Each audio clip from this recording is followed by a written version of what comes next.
सभेमध्ये सादर केला।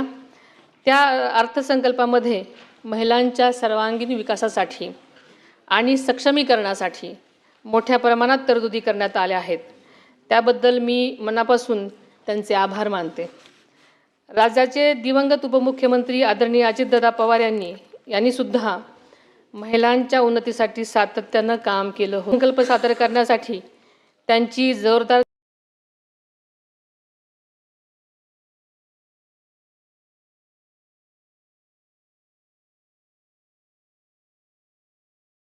तयारी सुरू होती।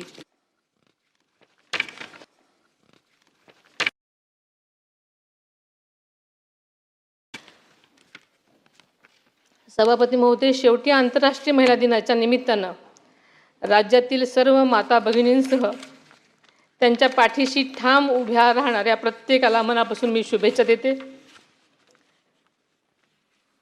महिलांच्या सक्षमीकरणासाठी महायुती सरकार कटिबद्ध असल्याची ग्वाही देते। माननीय सभापती महोदय, आपल्या ग्रामीण मातीतून आलेल्या कवयित्री बहिणाबाई चौधरी यांनी स्त्रीच्या कष्ट, धैर्य आणि जिद्दीचे अत्यंत साध्या पण प्रभावी शब्दात वर्णन केले आहे।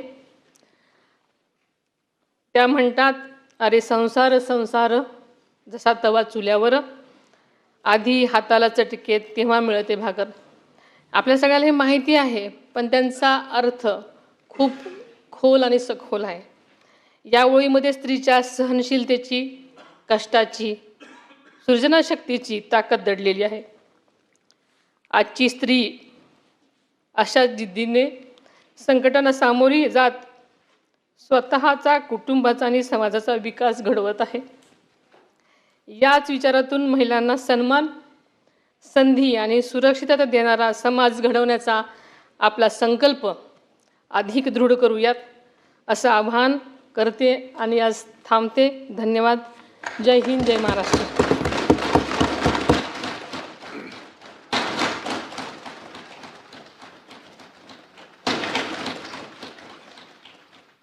सभागृहाने या प्रस्तावावर विचार केला आहे। लक्षवेधी क्रमांक 2 अमोल मिटकरी 2। महाराष्ट्रातील ताज्या बातम्यांसाठी बघत रहा टाइम्स टुडे 18 सोबतच शेअर करा, सबस्क्राइब करा आणि बेल आयकॉन प्रेस करा।